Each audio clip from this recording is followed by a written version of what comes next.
Hello students, जय श्री कृष्णा, जय Shri Ram.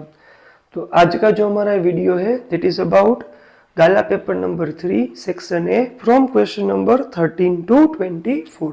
Previous video में हमने 1 to 12 क्वेश्चन सोल्व कर लिए, तो जिसने वो नहीं देखा है वो पहले वो देख ले, डन, ताकि आपका पूरा कंसेप्ट क्लियर हो, या तो इसके बाद भी आप दे सकते हो। तो अब 13 से स्टार्ट करते। आप अपने सामने गाला की बुक ओपन रखना ताकि हम इजीली इसको समझ पाए। तो 13 क्वेश्चन है, for two positive integers a and b it is possible that कि HCF of that two number is 15, then LCM will be 162। Done. तो वेरी कंसेप्चुअल क्वेश्चन है, डन। तो ध्यान से समझना कैसे इसको हमें सोल्व करना है।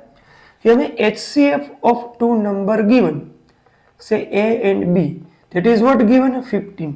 तो क्या इसका LCM of this same number 162 possible है या नहीं, वो हमें ट्रू और फॉल्स कहना है। इस क्वेश्चन है वो ट्रू फॉल्स का है। तो इसको जो समझने के लिए हम एक एग्जांपल लेते हैं नंबर का, दो 28 एंड 63। कि अगर आपको दो नंबर गिवन है कि 28 एंड 63, इसका अगर आपको HCF या LCM फाइंड करना हो तो इसके हम क्या करते हैं, prime factors. So let's take out prime factors. 2 1s are 2 4s are 2 7s are and 7 1s are. Second number is 63. 2 3s are 6 and sorry 3 2 से divisible नहीं होगा, डन। So 3 से होगा, 3 2s are 6, 3 1s are 3. Again 3 7s are 21 and 7 1s are 7, ऐसे होगा। अब इसका अगर हम HCF फाइंड करें तो HCF क्या निकलेगा, 2 मल्टीप्लाई 2 मल्टीप्लाई 7 है, 3 मल्टीप्लाई 3 मल्टीप्लाई 7 है। दोनों में जो कॉमन है वो कौन सा नंबर है, 7। तो इन दोनों में जो कॉमन नंबर है वही हमारा HCF होता है। तो इन दोनों का HCF होता है 7, डन। ओके, अब LCM इसका क्या होगा। तो LCM में पहला काम क्या होता है, कॉमन फैक्टर को राइट करना। तो कॉमन 7 तो है ही, फिर उसमें जो नॉन कॉमन है, जो दोनों में सेम नहीं है, उन सबको मल्टीप्लाई कर देना। तो यहाँ पे कौन है, 2 इंटू 2 इंटू, यहाँ पे कौन है, 3 मल्टीप्लाई 3, डन। सो अगर मैं 7 को एज इट इज रखूं, 2 2 जा 4, 4 3 जा 12, 12 3 जा 36, मतलब इन दोनों का जो आंसर आएगा वो इसका LCM होगा। तो 7 6 जा 42, 4 carry 7 3 are 21 and 4 25. So 252 is our LCM। देखो अब यहाँ पे HCF 7 था, तो ये 7 इंटू 36 है, मतलब ये 7 के टेबल में आ रहा है, 7 का मल्टीपल है। तो ऑलवेज हम LCM में क्या करते हैं स्टूडेंट्स, पहले हम दोनों में कॉमन फैक्टर को राइट करते हैं, एंड वही कॉमन फैक्टर हमारा क्या होता है, HCF। बाकी सारे नंबर उसके मल्टीप्लाई में आते हैं। That means LCM is multiple of HCF। याद रखना, LCM is multiple of HCF और divisible by HCF, done. LCM होता है वो मल्टीपल ऑफ HCF होता है, डिविजिबल बाय HCF ऑलवेज होता है। तो ये हो गया हमारा की पॉइंट, की स्टेटमेंट इस क्वेश्चन के लिए। तो सी LCM 162 है, वो 15 का क्या होना चाहिए स्टूडेंट्स, मल्टीपल। तो हमें पता है भाई 15 के मल्टीपल में या तो यूनिट प्लेस 0 आएगी या तो 5 आएगी, सिंपल है। यहाँ पे क्या है, 2 है, so it is false. LCM possible नहीं होगा। तो आप डिवाइड करके भी चेक कर सकते हो, रिमाइंडर 0 नहीं आएगा। तो आई होप कि क्वेश्चन अच्छे से सबको क्लियर है। नेक्स्ट क्वेश्चन है 14th, एकदम इजी, आपके लिए भी इजी है भाई, हमारे लिए ही नहीं है, सर के लिए, आपके लिए भी इजी है एकदम। 3x square plus 5x minus 2, एक क्या गिवन है हमें, पॉलिनोमियल, डन। उसका हमें क्वेश्चन है सम ऑफ जीरोस 5/3, क्या गिवन है 5/3, sum of 0 alpha plus beta, what is the formula students, -b/a। So कहीं पे भी देखना नहीं है माइनस साइन, क्योंकि फॉर्मूला में ही क्या साइन है, माइनस। देन बी को चेक करो, बी की वैल्यू क्या है 5 अपॉन में ए की वैल्यू क्या है 3, so it will be -5/3, but हमें क्या गिवन है +5/3। डन। सो स्टेटमेंट क्या हो जाएगा, false. Second statement also false. And अगर सिमिलरली आपको अल्फा इंटू बीटा पूछा हो, प्रोडक्ट ऑफ जीरोस, तो आपका फॉर्मूला क्या है, C/A। C की वैल्यू है -2, A की वैल्यू है 3, तो ए भी आपको क्लियर हो। डन। ओके, नेक्स्ट क्वेश्चन है 15th। A pair of linear equation in two variables having no solution is not a consistent pair of linear equation। तो इसका अगर आपको आइडिया हो, कंसिस्टेंट मीन्स क्या, तो ऐसे इक्वेशन जिसका सॉल्यूशन मिले उसको हम क्या बोलते हैं स्टूडेंट्स, कंसिस्टेंट। जिसका सॉल्यूशन ना हो, नॉट पॉसिबल, इसको हम बोलेंगे इनकंसिस्टेंट। डन। तो हमें यहाँ पे जो इक्वेशन है वो क्या गिवन है कि linear equation in two variable having no solution, तो क्या कहलाएंगे, इनकंसिस्टेंट। इसमें भी क्या लिखा है, नॉट अ कंसिस्टेंट। इनकंसिस्टेंट बोलो या not a consistent, both are same, तो स्टेटमेंट क्या हो जाएगा, true.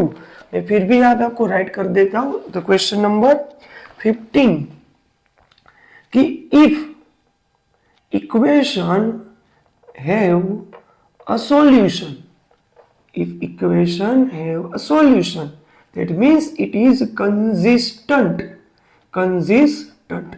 not coincident, it is consistent, different than coincident.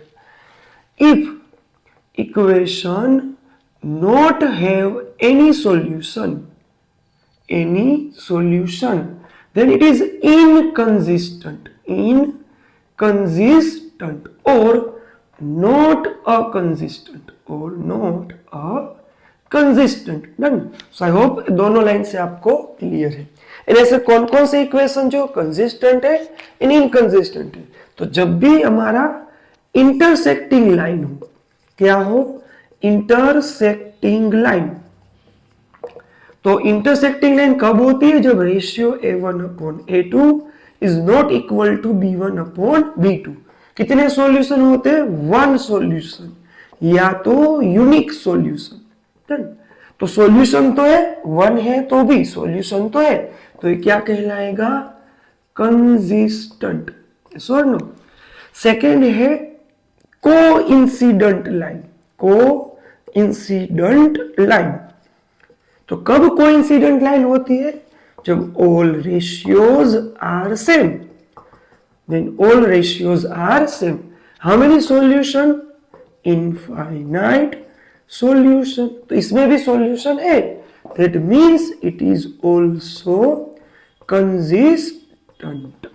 Done. And third case, parallel line. क्या given है, parallel line. Third case, when the parallel line will be A1/A2, B1/B2 is not equal to C1/C2। इसमें हम क्या right करते हैं students, no solution.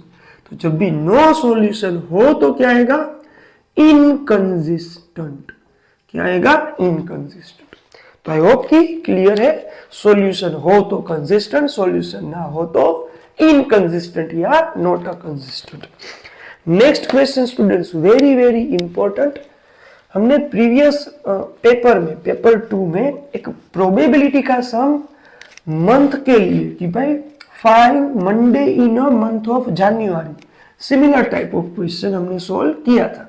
उसमें मैंने आपको पूरा एक कंसेप्ट एक्सप्लेन किया था कि कितने भी दिन के लिए कोई भी मंथ में फाइंड करना हो तो कैसे करना है। सेम टू सेम अब हम किस में करेंगे, ईयर में। तो यहाँ पे अच्छे से ध्यान रखना कैसे फाइंड करना है। क्वेश्चन में रीड कर देता हूं, probability of having 53 Monday in year of 2020 is 3/7। तो रट्टा मारने के लिए या ऐसे ही बताने के लिए एकदम इजी है, बट हम पूरा पहले समझेंगे फिर उसकी ट्रिक देखेंगे। तो हमें क्वेश्चन जो है 16, उसमें हमें कितने हमें गिवन है, 53 मंडे। क्या फाइंड करना है, प्रोबेबिलिटी किसकी फाइंड करनी है, 53 मंडे। ईयर जो है कौन सा है, 2020। तो आपको ये पता होना चाहिए कि एक लीप ईयर का कंसेप्ट होता है ईयर में, कि लीप ईयर में पूरे साल में 366 डेज होते हैं, रेगुलर ईयर में 365।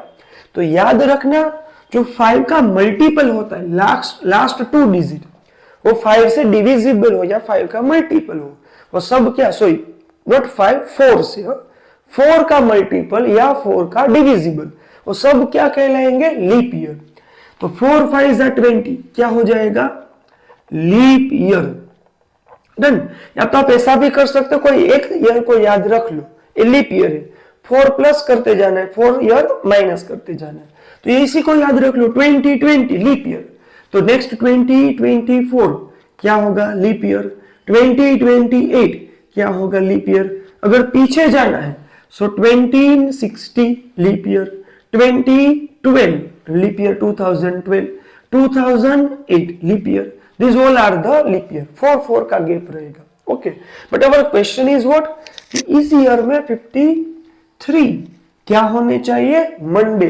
फिर वो संडे, मंडे, ट्यूसडे, वेडनेसडे कुछ भी हो, हमें सेम कंसेप्ट अप्लाई करना है। तो फर्स्ट ऑफ ऑल जब लीप ईयर हो तो उसमें 366 डेज होते हैं, नॉर्मल ईयर में कितने होते हैं, 365, ओके। सो 366 को अगर मैं डिवाइड करूं, हमें 53 का पूछा है मंडे का, तो एक मंडे कम कर दे 52 होता है, सिर्फ याद रखने के लिए। तो अगर मैं 52 7 जा करूं, 7 2 जा 14, 1 कैरी 35, 36, कितने डेज आते हैं, 364, मतलब 7 डेज, मतलब एक वीक। तो ऐसे कितने वीक कंप्लीट हुए, 52 वीक कंप्लीट हुए। उस 52 वीक में कितने डेज काउंट हो गए, 364।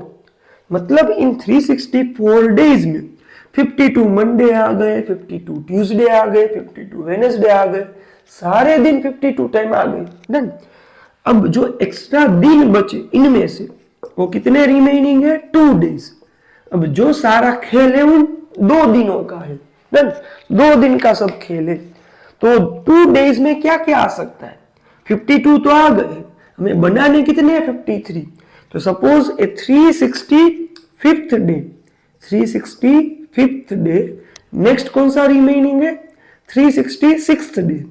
इन दोनों में कौन कौन से डे पॉसिबल है, तो जैसे हमने देखा था, या है मंडे तो ये ट्यूसडे, अगर ये ट्यूसडे तो ये वेडनेसडे, अगर ये वेडनेसडे तो next is Thursday, if it is Thursday then it is Friday, if it is Friday then it is Saturday, and अगर सैटरडे तो ये संडे, अगर संडे तो मंडे, मंडे तो संडे वापस रिपीट हो जाएगा, सॉरी मंडे तो ट्यूसडे रिपीट हो जाएगा।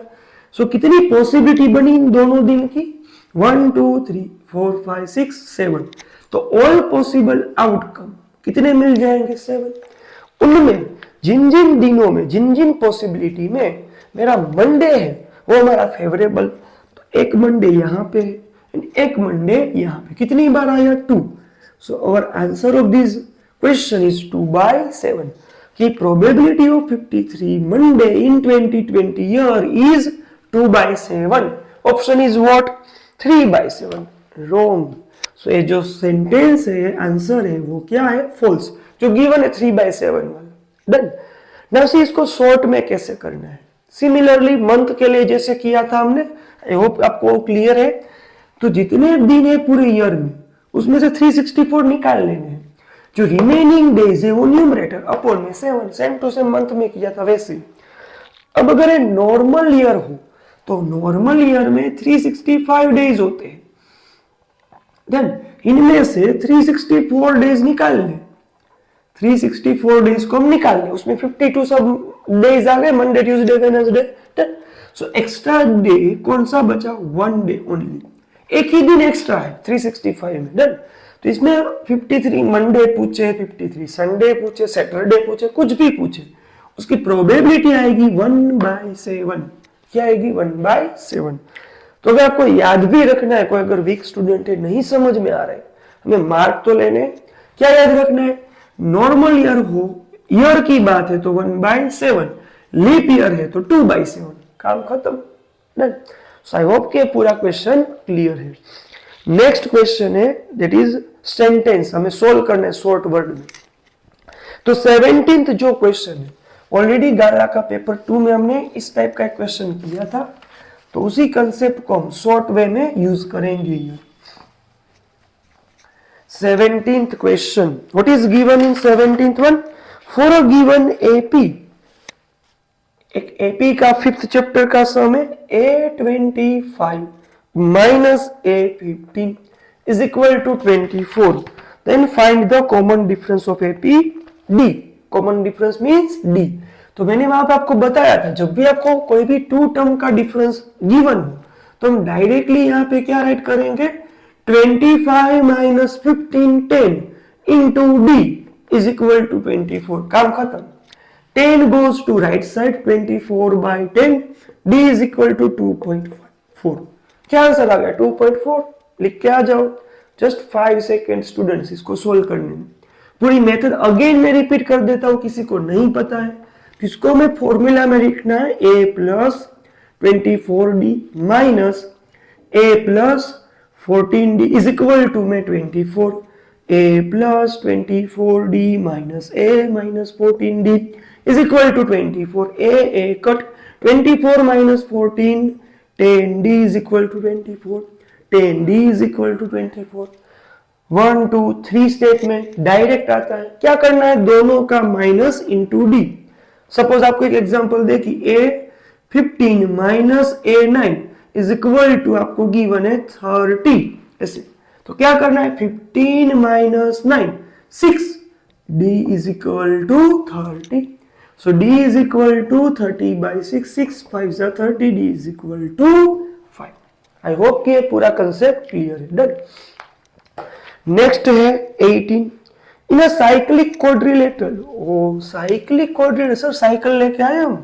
भाई साइकिल नहीं लानी है अभी तो हम एक्टिवा चलाने वाले हैं, है ना। साइकिल तो हम छोटे थे तब चलाते थे। चलो तो हमें इन साइक्लिक क्वाड्रिलेटरल, सो साइक्लिक क्वाड्रिलेटरल क्या है कि जो साइकिल के ऊपर होता है, ऐसा नहीं है। Let's say it is A, B, C, D. Cyclic quadrilateral means the opposite angle are supplementary. Sir, supplementary क्या है? Means the sum of opposite angle is 180. So angle A plus angle C 180 हो and angle B plus angle T 180 हो, ऐसा कोई quadrilateral है, उसको हम क्या बोलते हैं? Cyclic quadrilateral. यहाँ पे मैं गिवन है कि क्वाड्रिलेटरल क्या है? साइक्लिक। तो हमें फाइंड क्या करना है? एक और चीज गिवन है, angle A is equal to angle C minus 40 degree. Then A is equal to what? Angle A की वैल्यू फाइंड करनी है। न्यूमेरिकल वैल्यू होगी ऑब्वियसली, वरना बस सर यहाँ पे सामने रही C माइनस 40, भाई नंबर में फाइंड करना है। तो हम इस प्रॉपर्टी को यूज करेंगे। A एंड C की बात हो रही है, A is here, C is here, दोनों का सम क्या आएगा? 180। सो वैल्यू पुट अप करते हैं, फाइंड क्या करना है? A को। तो इनमें से हम C को निकालेंगे। तो यहां से अगर मैं C सब्जेक्ट बनाऊं, so angle A minus 40 comes to left side, क्या बन जाएगा? 40। राइट साइड में क्या रहेगा? Angle C। समझ में आ रहा है? माइनस 40 साइड आ गया। इसकी वैल्यू इस इक्वेशन में पुट करते। अब इसकी कोई रिक्वायरमेंट नहीं है, रिमूव कर देते। यहां पे हम पुट कर देते value A as it is plus C की वैल्यू क्या राइट करेंगे? Angle A plus 40 is equal to 180 degree. समझ में आ रहा है? A प्लस A 2 time A 180 minus 40, so 2 time angle A it is 140। Done. So angle A is equal to 140 divide by 2, 2 7 40, 70 degree. So angle A की value क्या आएगी student? 70 degree. Done. चलो नेक्स्ट सम जो है that is 19. Done. What is in 19? The probability of getting defective shirt in a lot of 400 shirt. So total shirt कितने हैं? 400. That means हमारे total outcome या तो all possible outcomes कितने हो गए स्टूडेंट्स? 400। इस लॉट में टोटल 400 शर्ट है। आगे गिवन है इज 0.035। तो पूरा सेंटेंस याद राइट करो, अगेन रीड करो। The probability of getting defective shirt is 0.035, बीच में से 400 वाला निकाल दो तो प्रोबेबिलिटी गिवन है P किसकी, defective shirt, defective shirt is equal to 0.035। हमें फाइंड क्या करना है, नंबर ऑफ डिफेक्टिव सर्ट। तो से यहां पे मैं प्रोबेबिलिटी ऑलरेडी गिवन है तो उसका फॉर्मूला क्या होता है, favourable outcomes, favourable outcome upon all possible outcome और total outcomes is equal to में 0.035। फेवरेबल आउटकम मतलब जो इवेंट है उसके फेवर में, इवेंट है डिफेक्टिव सर्ट, तो यहाँ पे नंबर ऑफ क्या आ जाएगा, defective shirt, let's say it is n, number of defective shirt को हम क्या बोलते हैं, n, अपॉन में टोटल आउटकम कितने हैं 400 इज इक्वल टू में 0.035। n को फाइंड करना है, 400 goes to the right side, so into हो जाएगा, यहाँ पे पॉइंट रिमूव कर देते हैं, 35,0035 अपॉन 123,000 इनटू में ऊपर क्या चला जाएगा 400, 1 2 2 0 cut, 5 7 35, 5 2 10, 2 2 4, so n is equal to 7 2 14 defective shirt. कितने डिफेक्टिव सर्ट होंगे उसमें, 14। डन। सो आई होप ये भी आपको क्लियर है, पूरा यहाँ पे मेथड मैंने एक्सप्लेन किया। नेक्स्ट सम है 20 जो है वो थोड़ा सा आउट ऑफ द बॉक्स है, मतलब हमने इसे डायरेक्ट कहीं पे देखा नहीं होगा आपने टेक्स्ट बुक में और कहीं पे, तो ऐसा अच्छे सा क्वेश्चन है, इसको हम ध्यान से समझते हैं कि क्या है क्वेश्चन, इसको कैसे एग्जाम में हमें सोल्व करना है। तो see what is given, the find the algebraic sum of the deviation of all observations from their mean. तो हमें एल्जेब्रिक सम फाइंड करना है ना, what is the algebraic sum with sign plus minus, done, of the deviation of all observation. Deviation means कुछ change, minus करना है, deviation मतलब minus करना है, ऑफ ऑल ऑब्जर्वेशन, तो सारे ऑब्जर्वेशन में से कुछ माइनस करना है, ऑफ इट्स मीन, तो किसका डेविएशन है, मीन का, तो सब में से हम क्या माइनस करेंगे, मीन माइनस करेंगे। डन। तो सी सपोज आपको कहीं पे से ऑब्जर्वेशन गिवन है x1 x2 x3 x4 ऐसे करके ऑब्जर्वेशन गिवन है, इसका क्या फाइंड करना है, डेविएशन अबाउट मीन, तो मीन का हम x बार लिखते हैं, तो x1 माइनस x बार, x2 माइनस x बार, x3 माइनस x बार, x4 माइनस x बार, ऐसे करके ये हो गया डेविएशन।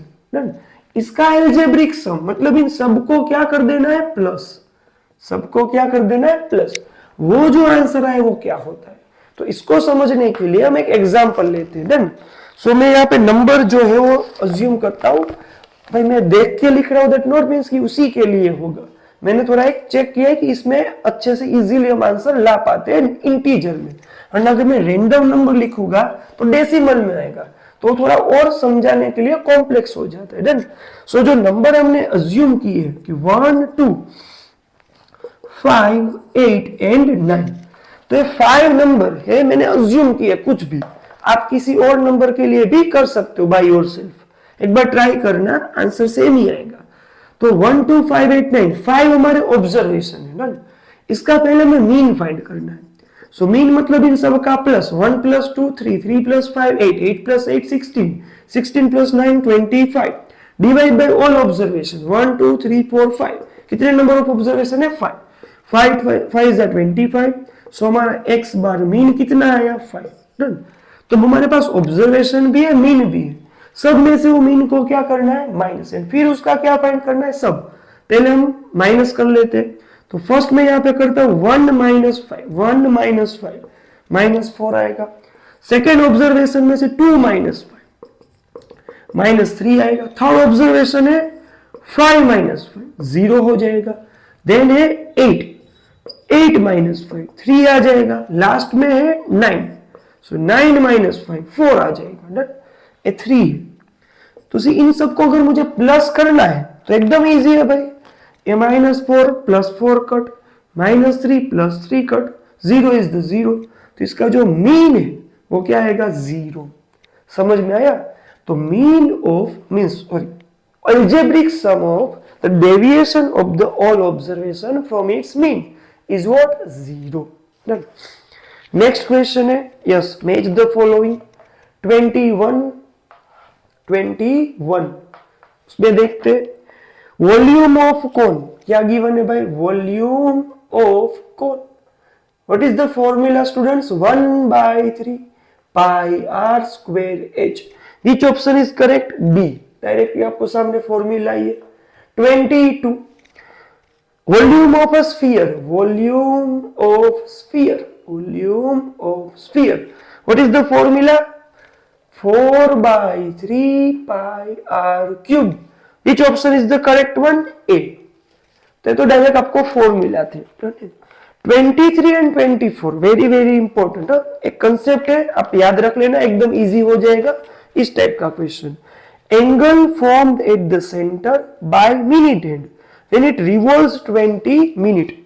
तो सी हमें क्लॉक का क्वेश्चन गिवन है कि एक मिनट हैंड है वो 20 मिनट में कितना एंगल रिवॉल्व करता है.